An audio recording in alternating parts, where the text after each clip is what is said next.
మెదడు నరముల సంబంధిత వ్యాధులతో బాధపడుతున్నారా?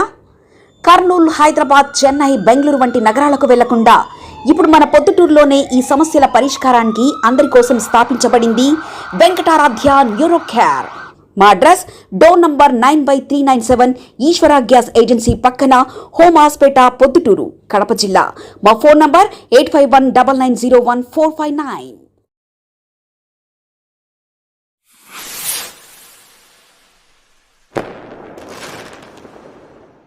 2024 ఎన్నికల కంటే ముందుగా ఎన్నికల ప్రచారంలో భాగంగా నారా చంద్రబాబు నాయుడు గారు, వారి కుమారుడు లోకేష్ బాబు గారు, పవన్ కళ్యాణ్ ముగ్గురు రాష్ట్రమంతా విస్తృతంగా పర్యటనలు చేస్తూ, పవన్ కళ్యాణ్ ఒక ప్రాంతానికి మాత్రమే తిరిగినారు, వీరిద్దరూ మాత్రం రాష్ట్రమంతా తిరిగినారు. ఆయా ఊర్లకు రావడమే కాకుండా మీడియా సోదరుల ద్వారా ఏదైతే ప్రచార మాధ్యమాలు ఉన్నాయో వాటి ద్వారా, ముఖ్యంగా ఈనాడు, ఆంధ్రజ్యోతి, TV5, ABN, ఈటీవీ ఇటువంటి ఛానల్స్, ఇటువంటి పత్రికల ద్వారా విస్తృతమైన ప్రచారం చేసినారు. ప్రజలారా, ఒక్క విషయాన్ని, చాలా విషయాలు చేసినారు. ప్రస్తుతం ఒక విషయమే అవసరం కాబట్టి ఆ విషయాన్ని మాట్లాడుతున్నాం.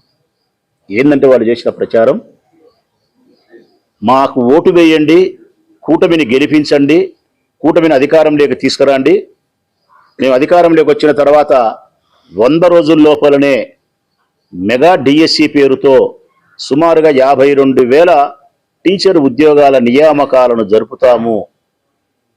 ఇది వాళ్ళు చెప్పిన మాట.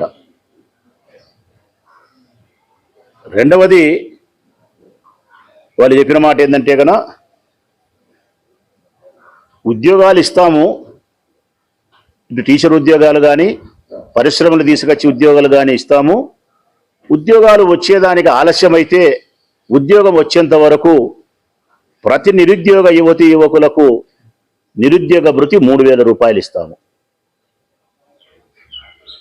మూడోది వాళ్ళు చెప్పినది, ఈ రాష్ట్రంలో చదువుకునే విద్యార్థుల యొక్క భవిష్యత్తు కోసం ఫీజు రియంబర్స్మెంట్ను ఇప్పటికంటే, అంటే జగన్మోహన్ రెడ్డి గారి పాలన కంటే ఇంకా గొప్పగా మేము నిర్వహిస్తాము. ఈ 3 మాటలు రాష్ట్ర వ్యాప్తంగా చదువుకుండే విద్యార్థులకు, చదువు పూర్తయినటువంటి యువతి నిరుద్యోగ యువకులకు, వారి తల్లిదండ్రులకు నమ్మబలికి అరచేతిలో వైకుంఠాన్ని చూపించి అబద్ధపు మాటలు చెప్పి మోసం చేసి దగా చేసి ఓటేయించుకున్నారు. ఇప్పుడు 100 రోజులని చెప్పిన ఆ పెద్ద మనుషులు అట్లా 100 రోజులు ఎన్నైనాయి అని గమనిస్తే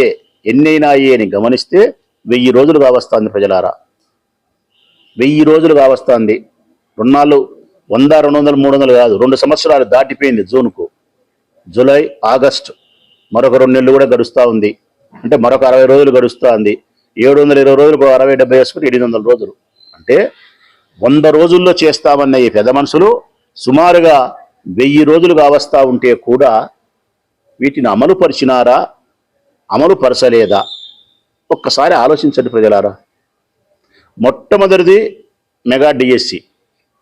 అదైతే ఎంత ఆశ పెట్టినారంటే గన నిరుద్యోగులైన యువతి యువకులకు చాలా దుర్మార్గం అండి ఇది.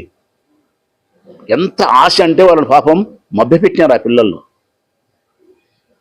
వారికి డిగ్రీ పూర్తి చేసుకొని సుమారుగా 26, 27, 28, 29, 30, 31, 32 సంవత్సరాల వయస్సు వారికి వచ్చి, ఈ వయసులో కూడా వారు సంపాదించి, వారు ఉద్యోగం చేసి తల్లిదండ్రులు పోషించాల్సినటువంటి ఆ వయసులో ఇంకా ₹1 సంపాదించలేక, ఉద్యోగం లేక, వృద్ధాప్యంలో ఉండే తల్లిదండ్రులు సంపాదించే వారి సంపాదన మీద ఆధారపడి వీళ్ళు జీవించాలంటే ఈ నిరుద్యోగ యువతీ యువకుల యొక్క బాధ మరొక మనిషికి ఈ బాధ ఉండదు. ఇంత బాధ, ఇది చెప్పలేని బాధ. ఆ పిల్లలకు అలివిగాని బాధ, మానసిక సంఘర్షణతో ప్రతినిత్యం సచ్చి బ్రతుకుతూ ఉండే జీవితం ఆ నిరుద్యోగ యువతి యువకులు. కాదంటారా ఇది ఎవరైనా? అట్టి పిల్లల విషయంలో మెగా డిఎస్సి పేరుతో 52,000 ఉద్యోగాలు చెప్పి 2 సంవత్సరాలు గడిచిన తర్వాత కూడా ఒక్క టీచర్ నియామకాన్ని కూడా పూర్తి చేయకుండా ఎప్పుడో మూగివాడు అమ్మ అన్నట్టు, గుడ్డివాడు గూట్లో రాయి వేసినట్టు ఎప్పుడో 2 సంవత్సరాల తర్వాత మెగా డిఎస్సి పేరుతో 16,000 టీచర్ ఉద్యోగాలకు మీరు నోటిఫికేషన్ ఇస్తారా? 16,000 ఉద్యోగాలకు. అది జగన్మోహన్ రెడ్డి గారు ఇచ్చిన 12,000కు 4,000 కలుపుకొని ఈ 16,000 టీచర్ నియామక ఎంపిక విధానమైన సక్రమంగా చేసినారంటే చేయలే. ఏదైతే డిఎస్సికి సంబంధించిన ప్రశ్నాపత్రం ఉందో వాటిని లీక్ చేసినారు. అవుట్సోర్సింగ్ ఉద్యోగస్తుల చేత అప్లోడ్ చేస్తారు కంప్యూటర్లో. ఒక ఐఏఎస్ ఆఫీసర్ చేయాల్సిన పనిని ప్రశ్నాపత్రాన్ని మీ చేతుల్లోకి తీసుకొని మీకు సంబంధించిన రాజకీయ స్వార్థముతో మీ పార్టీకి సంబంధించిన అననీయులకు ఇవ్వాల్సింటే వారికి, పోనీ వారికైనా ఊరికి ఇచ్చినారంటే ఊరికిలే మీరు 15 లక్షల రూపాయలు 20 లక్షల రూపాయలు డబ్బుకు మీరు టీచర్ ఉద్యోగాలను అమ్ముకున్నారు. పిల్లలకు చదువు చెప్పాల్సిన గురువుల యొక్క ఉద్యోగాన్ని 20 లక్షలకు అమ్మకానికి అంగట్లో పెట్టినారు. ఈ రాష్ట్రం బాగుపడుతుందా? ఈ రాష్ట్రంలో ప్రజాస్వామ్యం నిలుస్తుందా? పిల్లల భవిష్యత్తు ఉజ్వలంగా ఉంటుందా? గాఢాంధకారం అవుతుందా? నిరుద్యోగ యువతీ యువకుల యొక్క ఆశ అడియాశ కాదా? ఎప్పుడో ఒక్కసారి చెప్పినా కదా, మూగివాడు అమ్మ అన్నట్టు ఈ ప్రభుత్వము నోటిఫికేషన్ ఇస్తుంది ఉద్యోగాలకు. ఎప్పుడో 4 ఏళ్లకు 5 ఏళ్లకు 2 ఉద్యోగాలకు. ఆ ఉద్యోగాల కోసం ఎదురు చూస్తూ ఉంటారు చదువు పూర్తి చేసుకున్న నిరుద్యోగ యువతీ యువకులు. వారి ఉత్తీర్ణతను సాధించి ఉద్యోగం సంపాదించుకొని వారి కాళ్ళ మీద వాళ్ళు నిలబడి తల్లిదండ్రులకు భారం కాకుండా ఆ తల్లిదండ్రులను పోషించాలని చెప్పే ఒక స్వప్నం వాళ్ళకు ఉంటుంది. మీరేం చేస్తున్నారు? ఆ నోటిఫికేషన్ ఇచ్చి 20 లక్షలు ఉద్యోగాలు అమ్ముకుంటున్నారు. ఆడియోలు వీడియోలు రిలీజ్ అయినాయి. రాష్ట్రమంతా ఇన్నారు, దేశమంతా ఇన్నారు, ప్రపంచమంతా ఇన్నారు. అసహించుకుంటాంది ఈ రాష్ట్రాన్ని, ఈ రాష్ట్రంలో ఉండే ప్రభుత్వాన్ని, పాలనను, చంద్రబాబు నాయుడు గారి యొక్క పాలన చూసి సిగ్గుపడుతున్నారు. మేము ఆంధ్రప్రదేశ్ రాష్ట్రానికి సంబంధించిన వాళ్ళము అని చెప్పాలంటే నీ వలన, చంద్రబాబు నాయుడు వలన, ఈ ప్రభుత్వం వలన సిగ్గైతుంది ఈ రాష్ట్రంలో చెప్పుకోవాలంటే కూడా. ఇది మెగా డిఎస్సి. దీన్ని మేము ప్రశ్నిస్తూ ఉన్నాం. డిఎస్సి పరీక్ష రాసినటువంటి యువతీ యువకులు ప్రశ్నిస్తూ ఉన్నారు. ప్రజాస్వామ్యవాదులందరూ ప్రశ్నిస్తూ ఉన్నారు. ఏమని? ఈ ప్రశ్నాపత్రం లీక్ అయిన వ్యవహారము, 20 లక్షల రూపాయలకు మీరు ఉద్యోగాలు అమ్ముకునే వ్యవహారము బట్టబయలైపోయింది. ఇది బహిరంగ రహస్యం అయిపోయింది. కనీసం ఇప్పుడైనా మీరు సిగ్గు తెచ్చుకొని స్వచ్ఛందంగా ప్రభుత్వం స్పందించి, ఇదిగో నేను ఈ పరీక్ష రద్దు చేస్తానా, మళ్ళీ పరీక్ష జరుపుతాను, ఈ పేపర్ లీకేజ్కి కారణమైనటువంటి అధికారులను చర్యలు తీసుకుంటా ఉన్నా, 20 లక్షలకు ఉద్యోగాలు అమ్ముకున్నటువంటి వాళ్ళపైన నేను చర్యలు తీసుకుంటా, సిబిఐ విచారణకు ఆదేశిస్తా ఉన్నా, నా కొడుకైనా పర్వాలే, ఎవరైనా పర్వాలే అని చెప్పి ఈ రాష్ట్ర ముఖ్యమంత్రి ఒక్కరోజన్న ప్రకటన చేసినాడా? విద్యాశాఖ మంత్రి స్వయాన నీ కుమారుడు ఇంతటి పెద్ద ఆరోపణలు నీ కుమారుడు పైన వస్తే, ఇంత పెద్ద నీ దృష్టిలో నింద, మా దృష్టిలో ఆరోపణ కాదు, సత్యం అది. ఇంత పెద్ద ఆరోపణలు నీ కొడుకు పైన వస్తే రాష్ట్రమంతా కోడై కూస్తా అంటే ఇంకా మీరు సిగ్గు లేకుండా ఎట్లా విద్యాశాఖ మంత్రిగా నీ కుమారుడిని కొనసాగిస్తున్నారు మీరు ముఖ్యమంత్రి గారు? ఎప్పుడూ మనకు ఒక చరిత్రలో చెప్పుకుంటూ ఉంటాం. రైల్వే శాఖ మంత్రిగా పనిచేసిన లాల్ బహదూర్ శాస్త్రి గారు ఎక్కడో రైలు ఒక ప్రమాదం జరిగి మనుషులు మరణిస్తే ఆ శాఖ మంత్రిగా నేను నైతిక బాధ్యత వహించి రాజీనామా చేస్తానని చెప్పిన గొప్ప మనుషులు జన్మించిన ఈ దేశంలో నీ కొడుకు పుట్టినాడు, నువ్వు పుట్టినావు. ఇదే మా దరిద్రం. పదవి కోసం గబ్బిల మాదిరి ఏలాడుతున్నారు చూడే, ఇదే మా దరిద్రం. ఈ రాష్ట్రం ప్రశ్నిస్తూ ఉంది. ఆ పరీక్షను రద్దు చేయండి, నూతనంగా పరీక్షను జరపండి, సిబిఐ విచారణ చేయండి, అందులో దోషులను తెలిస్తే చర్యలు తీసుకోండి.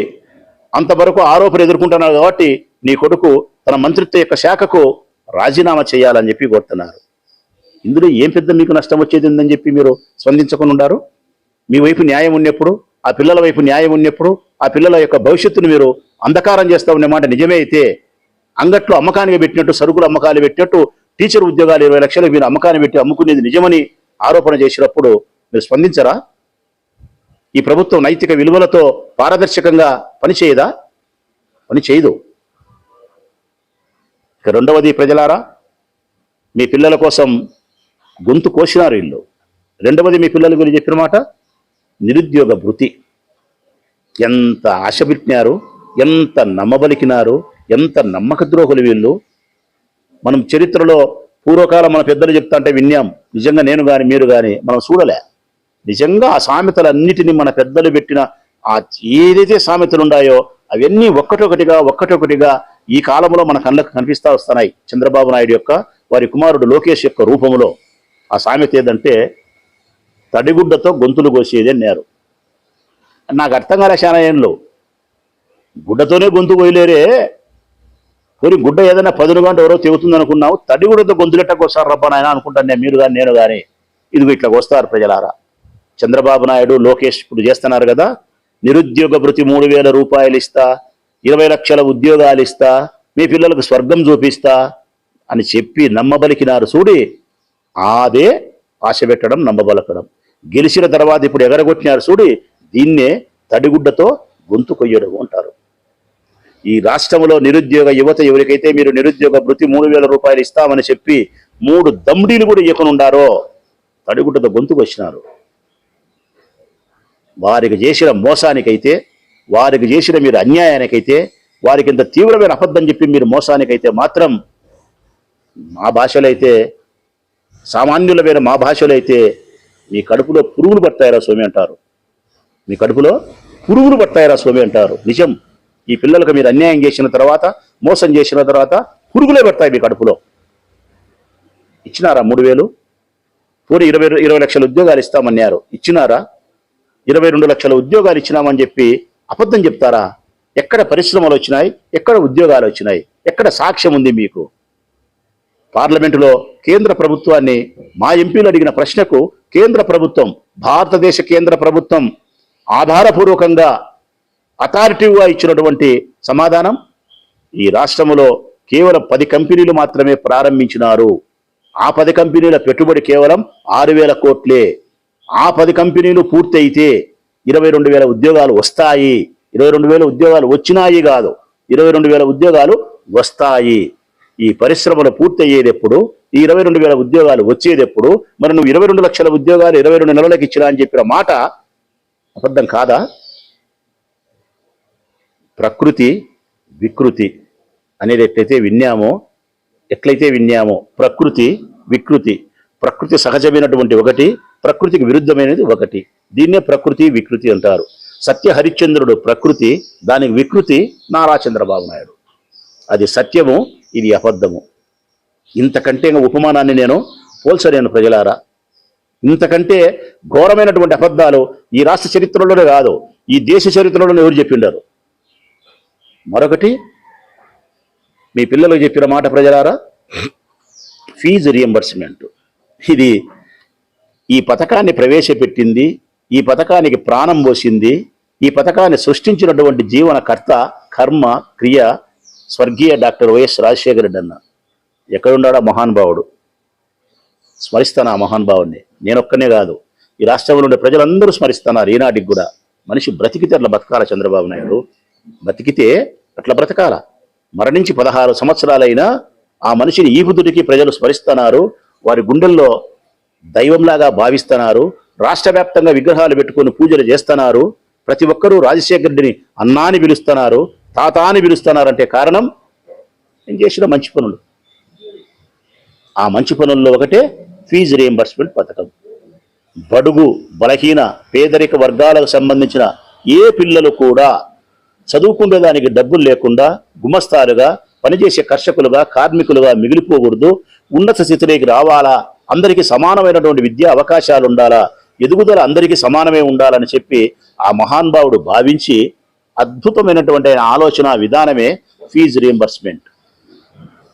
మీరు చదివించండి మీ పిల్లలను 1 నుంచి డిగ్రీ వరకు, డాక్టర్లుగాను, ఇంజనీర్లుగాను, ఎంబీఏ గాను, ఎంసీఏ గాను, లేకుంటే పాలిటెక్నికల్, ఐటీఐ, ఏ చదువైనా మీరు చదివించండి.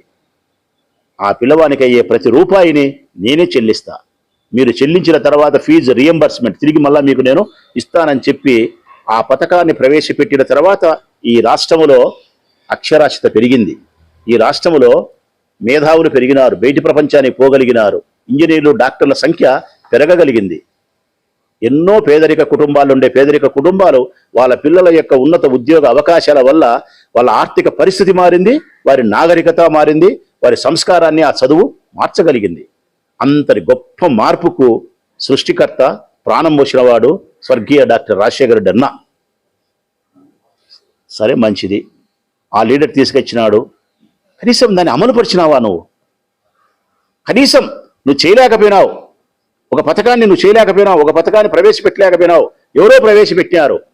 ఆ ప్రవేశపెట్టిన పథకాన్నైనా ఈ రాష్ట్ర ప్రజల సంక్షేమం కోసం, ప్రజల పిల్లల యొక్క భవిష్యత్తు కోసం నువ్వు దాన్ని అమలుపరిచినావా అంటే అమలుపరచలే. జగన్మోహన్ రెడ్డి గారు అద్భుతంగా అమలుపరిచినారు. జగన్మోహన్ రెడ్డి గారు తండ్రిని మించిన తనయునిగా ఆ పథకానికి ఎక్కువ ప్రాధాన్యత ఇచ్చి, మరింత ఎక్కువ వెసులుబాటునిచ్చి అద్భుతంగా ప్రోత్సహించగలిగినాడు. ఆయన తర్వాత వచ్చిన నీవు ఏం చేసినావు? ఇప్పటికీ ఈ రాష్ట్రంలో ఈ 2 సంవత్సరాల కాలంలో ఫీజు రియంబర్స్మెంట్ యొక్క బకాయిలు 9,600 కోట్లు. ప్రజలారా, మీ పిల్లలు, చదువుకుండే పిల్లలు ఎవరైతే ఉండారో వారి బాకీలు చంద్రబాబు నాయుడు పెట్టింది 9,600 కోట్ల బకాయిలు పెట్టినాడు. ఫీజు రియంబర్స్మెంట్ ద్వారా వివిధ కాలేజీలకు ఆయన చెల్లించాల్సిన బకాయిలు 9,600 కోట్లు. ఆయన చెల్లించకపోతే ఈ 9,600 కోట్ల రూపాయలు ఆ పిల్లల తల్లిదండ్రులు కట్టాలి. 9,600 కోట్ల రూపాయలు పిల్లల తల్లిదండ్రులు కట్టగలిగిన స్థితి ఉంటుందా? ఇది ఊహించిన బిల్లా? పిల్లలు కట్టాల్సిన ఫీజులు ఊహించినట్టుగా తల్లిదండ్రులకు కాదు. ఊహించకుండా పిడుగు నెత్తిన పట్టే ఏ విధంగా ఉంటుందో ఈ 9,600 కోట్లు కూడా ప్రజల నెత్తిన ఆ విధంగానే పడిన బకాయి. ఏ విధంగా వారు చెల్లిస్తారు? వారు చెల్లించక, ప్రభుత్వం చెల్లించినప్పుడు ఆ కాలేజీ యాజమాన్యాలు పిల్లలను ఇళ్లకు పంపించి, చదువుకోవాల్సిన పిల్లలు పాఠశాలల్లోనూ లేకుంటే ప్రైవేట్ కాలేజీల్లోనూ ఉండాల్సిన పిల్లలు ఈరోజు వీధులలోనూ లేకుంటే అంగళ్ళల్లో గుమస్తాలుగానో, ఆటో డ్రైవర్లుగానో, కార్మికులుగాను మిగిలిపోయే పరిస్థితికి నీవు కారణభూతమైతే, ఈ పిల్లల భవిష్యత్తుకు ఇంత చీకటిమయం చేస్తే మేమనే మాట తప్పు అవుతుందే ముఖ్యమంత్రి గారు? ఇంత అన్యాయం, ఇంత మోసం చేసిన ఈ పిల్లలకు నీ కడుపులో పురుగులు పడతాయి, నీ నోట్లో పురుగులు పడతాయని ఎవరైనా శాపనార్థం పెట్టినారు అంటే తప్ప? అది తప్పు కాదు, ఇది ఒప్పు. ఈ 3 కారణాలను పురస్కరించుకొని వైఎస్ఆర్ కాంగ్రెస్ పార్టీ జగన్మోహన్ రెడ్డి గారి నాయకత్వంలో రాష్ట్ర వ్యాప్తంగా మేము స్పందిస్తాం, మేము ప్రశ్నిస్తాం, మేము ఉద్యమాలకు సిద్ధమైనాం. మెగా డిఎస్సి పేరుతో నువ్వు చేసిన మోసాన్ని సరిదిద్దుకో. ఈ ప్రశ్న ఈ యొక్క ఎగ్జామ్ను రద్దు చేయి, నూతనంగా మళ్ళా పరీక్షను కండక్ట్ చేయి, లోకేష్ను రాజీనామా చేయించు, అధికారులపైన చర్యలు తీసుకో, సిబిఐ విచారణ కొనసాగించు. 16,000 టీచర్ నియామకాలు కాకుండా ఎన్నికలకు ముందు మీరు ఇచ్చిన మాట ప్రకారం 52,000 టీచర్ నియామకాలకు మెగా డిఎస్సికి మెగా అని అర్థం వచ్చే విధంగా నిర్వహణ జరుపు అని చెప్పి మేము కోరుతా ఉన్నాం. ఉద్యమానికి సిద్ధమైనాం. ఆ ఉద్యమం సిద్ధంలో భాగమే మొన్న మేము ర్యాలీ చేసినాం జిల్లాల వ్యాప్తిగా. అంతకుముందు మేము కొట్లాడుతూనే ఉండాం, ప్రశ్నిస్తూనే ఉండాం. ఇప్పుడు మళ్ళీ జగన్మోహన్ రెడ్డి గారి ఆదేశాల మేరకు నిన్నటి దఫా పోయి మేము జిల్లా కలెక్టర్కు రిప్రజెంటేషన్ ఇచ్చి వచ్చినాం. ఈరోజు మా నియోజకవర్గాల్లో ఒక మీటింగ్ కండక్ట్ చేసి ఆ మీటింగ్ ద్వారా వైఎస్ఆర్ కాంగ్రెస్ పార్టీ కార్యకర్తలకు, నాయకులకు, ప్రజలకు వాస్తవ సత్యాలు చెప్పమని చెప్పినారు. అది కూడా నిన్న ఈ పొద్దు మా వాళ్ళు పూర్తి చేసినారు.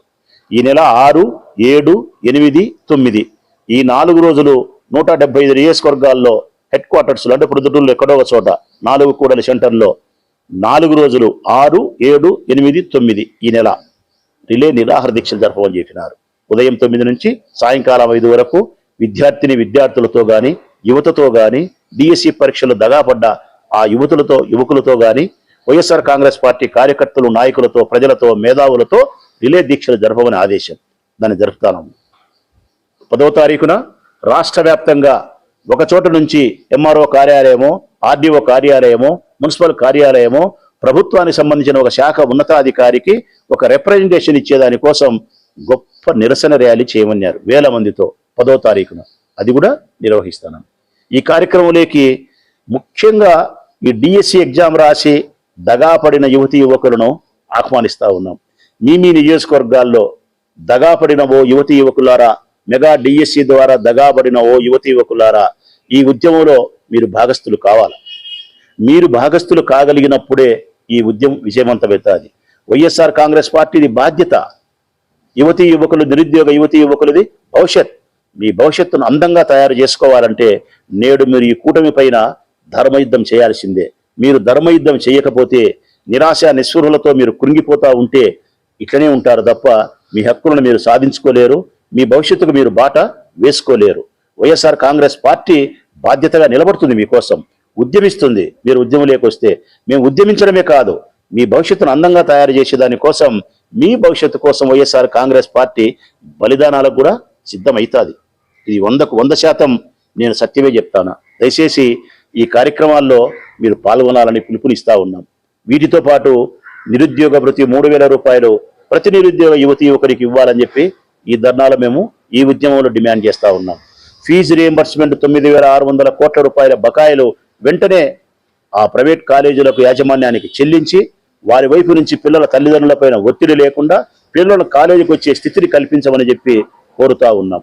ఈ కార్యక్రమాలకు మాకు యువతీ యువకుల వైపు నుంచి, నిరుద్యోగ యువతీ యువకుల వైపు నుంచి, చదువుకుండే యువతీ వైపుల నుంచి, వారి తల్లిదండ్రుల వైపు నుంచి మాకు సంపూర్ణమైనటువంటి సహాయము, సహకారము, మీ ఆశీస్సులు ఉండాలని చెప్పి మనస్ఫూర్తిగా కోరుకుంటూ సెలవు. మెదడు నరముల సంబంధిత వ్యాధులతో బాధపడుతున్నారా? కర్నూలు, హైదరాబాద్, చెన్నై, బెంగళూరు వంటి నగరాలకు వెళ్లకుండా ఇప్పుడు మన పొద్దుటూరులోనే ఈ సమస్యల పరిష్కారానికి అందరి కోసం స్థాపించబడింది వెంకటారాధ్య న్యూరో కేర్ మెదడు నరముల hospital. Doctor R Jayachandra Reddy, MD, paediatric, DM, neurology ఆధ్వర్యంలో అందరికీ వైద్య సేవలు అందిస్తుంది వెంకటారాధ్య న్యూరో కేర్ హాస్పిటల్. మా వద్ద లభించే వైద్య సేవలు పక్షవాతం, మూర్ఛ, ఫిట్స్, తలనొప్పి, మెడనొప్పి, మూతి వంకర, వణుకు, కంపవాతము, మతిమరుపు, నరాల బలహీనత, తిమ్మిర్లు, మంటలు, నడుము నొప్పి, కళ్ళు తిరగడం, కండరంల జబ్బులు, తూలినట్లు నడవడం వంటి వాటికి వైద్య సేవలు అందించబడును.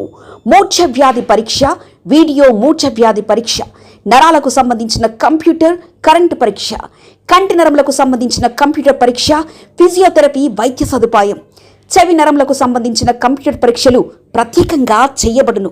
పక్షవాతం వచ్చిన 4 గంటల 30 నిమిషాలలో రక్తం గడ్డం తరుగుటకు ప్రత్యేక సూది మందు థర్బోలైసిన్ నిత్యం అందుబాటులో ఉండుట మా హాస్పిటల్ ప్రత్యేకత. చిన్నపిల్లల ఎదుగుదల లోపం, జన్యు సంబంధిత వ్యాధులు, మూర్ఛ వ్యాధులకు ప్రత్యేకంగా చూడబడును. మా అడ్రస్ డోర్ నంబర్ 9/397 ఈశ్వర గ్యాస్ ఏజెన్సీ పక్కన, హోమాస్పేట, పొద్దుటూరు, కడప జిల్లా. మా ఫోన్ నంబర్ 8519901459.